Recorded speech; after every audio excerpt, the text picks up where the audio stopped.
Hello, everyone. Today is August 22nd, 2025. Today, we'll be talking about some of the MMO news and guild news that I personally would like to talk about. Now, I'm going to start this video off by saying, at least under current circumstances, I really don't even want to think about any other MMOs right now, expanding to any other MMOs right now. I feel like my schedule is just booked. So unless I feel like I'm confident I have some decent help on upcoming on MMOs we would potentially expand to or MMOs that we're currently on, I'm just my schedule's full. So that's it for that. Uh, Something else we're going to talk about is swimming mounts on ESO because they did add that feature. So this is the list of types of mounts that I have. So uh, let's see, and I did take multiple screenshots of what mounts look like when they're swimming. So let's see, and as you can see, for the most part, it's like the head is above the water, but then the body and the legs are below the water. We see that with the mammoth and horses and camels. There are certain exceptions, like if you zoom in on this one, it's the Dwemer spider, and uh, it's just over the water, kind of like a boat, I guess. Let's see, and we see that with an elk, and then here's another.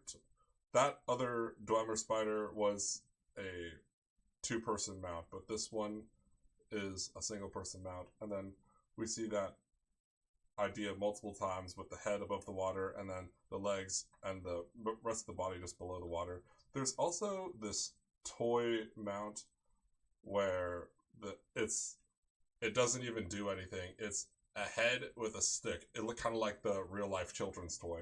And then when you're in the water, you just carry it. Like you just have it over your shoulder, like the like the Nords have the two-handed axe. Let's see. So we'll take another. Okay, see, same thing. Head's above the water, but the body and feet are below the water. Um, I think it that's it's definitely a cool and welcome feature, though. I honestly think we're gonna get more used to it as time goes on, so it's not gonna be as funny. But like watching the mounts move around in the water, at least right now, that's hilarious.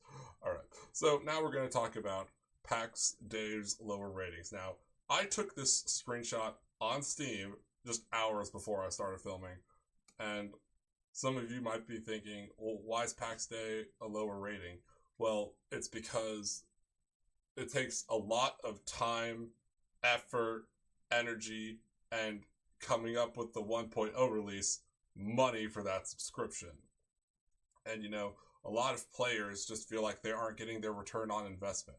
I mean, even when we were in early access, which is still going on at the time of this video, what did we see? We saw lots of time being taken up just to progress. And this is a game where you need to have friends in the world. But you see, like, PAX Day is kind of ripping itself apart. They have the game model to where you need friends, but then nobody plays the game. It's harder to make friends in the world, and subsequently harder to play the game. Now, I remember when PAX Day was first announced, and they were announcing Mainframe Studios and all these ex-devs from previous game development companies like BioWare and Ubisoft, and they were all just coming together to bring a game that they had been wanting to make for years and years. And they got plenty of funds and grants from people. And honestly, they were anticipating this game. Other gamers were anticipating this game. I was anticipating this game would do well. But honestly, it's not doing so well because the players just don't feel like they're getting their return on investment. Some people are saying that the devs at Mainframe are getting greedy. That may or may not be true. I personally am not 100% sure. But I do think that what's true is the studio is running out of money. Because, like, remember they said they were downsizing their development team? So So if that's going on, then you know for a fact that the studio is losing money.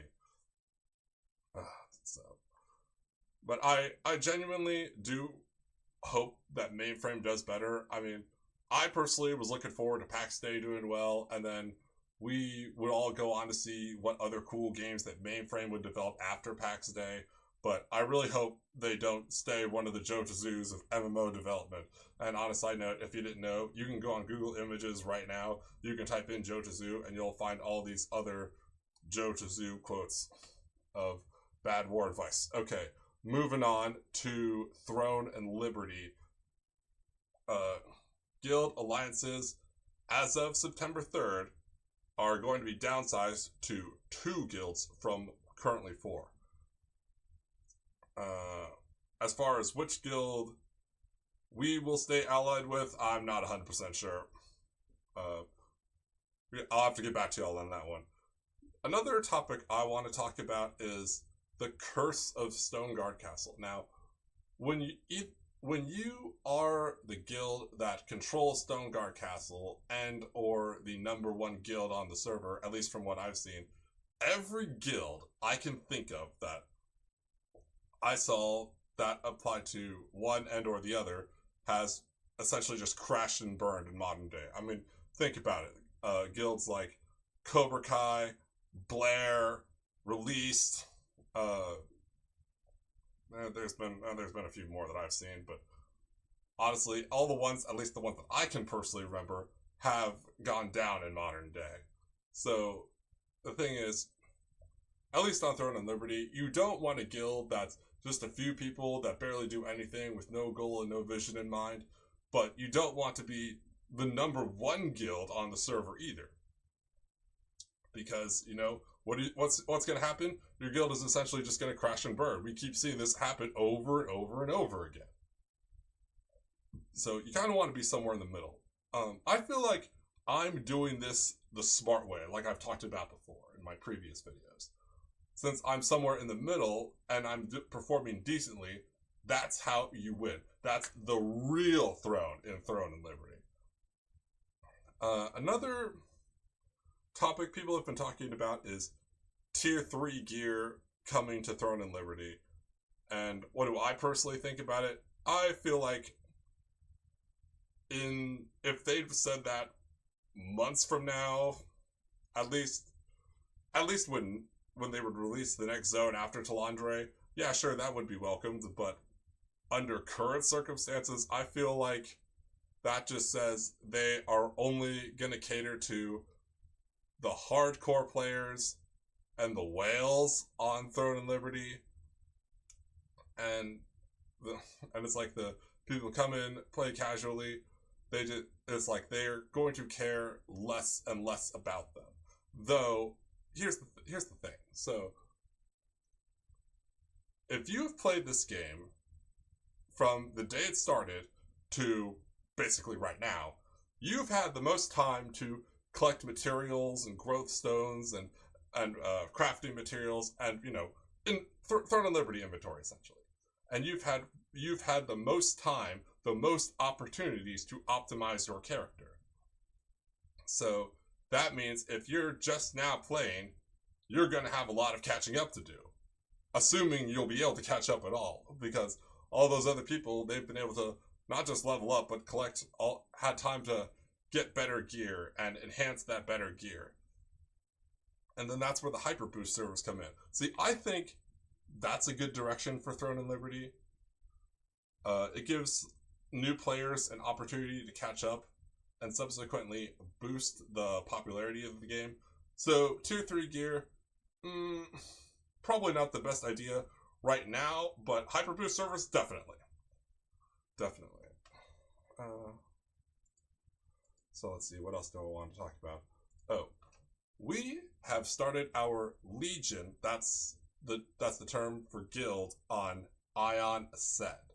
So, me and some of the other people in Taste of Poison, we've been playing Ion Ascend, and I'm going to talk about some of the things I personally like about Ion Ascend, and in a moment I'm going to talk about some of the things I'm not so happy about. So, first of all, I do like how in this game we can fly. This is like flying to this game is just so cool. I can just get my wings out and just fly over the mountains and stuff. And just like get to the highest peak of a tower, like just watching my character fly. It's so cool. And then the pet, it's kind of like the Amatoy in Throne and Liberty. So that's cool. And what else is cool is that you can press this yellow circle next to on the quest, and then you can just teleport to the NPC right where the NPC is, and you can just talk to them. So between the wings and just automatically teleporting, as long as you and that NPC are in the same zone. If not, you'll have to go to the zone they're in first. Well, other than that makes the game really convenient. Okay, so we're gonna talk about some of the things about Ion Ascend that I personally would like to changed. So here is a screenshot of my inventory, at least at the time I was taking this, and then notice how in this they don't really try to sort which piece of inventory is which. So it's like armor and gear is essentially grouped with consumables and crafting materials and all. It's like inventory. That's it. There's no classifying. There's no categorizing. It's just inventory. So I think they need to change that. They need to add a way to sort out inventory, which type of item goes where. Another complaint I have about Ion Ascend is there was this quest that required me to enter the Haramel secret passage. What I did not know, however, was that it's only available if you're between levels 15 and level 22. And by the time I had figured that out, I was already doing the main story quests, and I was already past level 22. Subsequently, was unable to finish that quest. Subsequently, that quest is now basically going to be in my quest journal forever. So I think that's something that NCSoft has to change.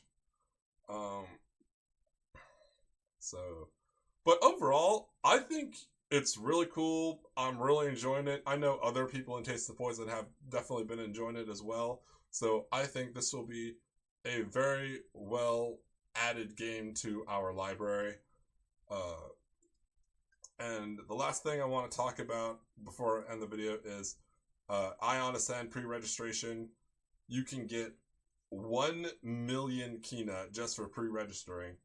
And pre-registration ends September 16th. So you still have 1 month to pre-register if you want to, and get that 1 million Kina, the Potbelly Inquin Egg, and that Fresh Start Consumer Bundle, or Fresh Start Consumables Bundle. Yeah, that's pretty much all I wanted to talk about. Yeah, that's all I wanted to talk about this week. If there's something else you would like to talk about, please let me know in the comments, or you can message me. Have a corrosively wonderful day, and I'll see you in my next video.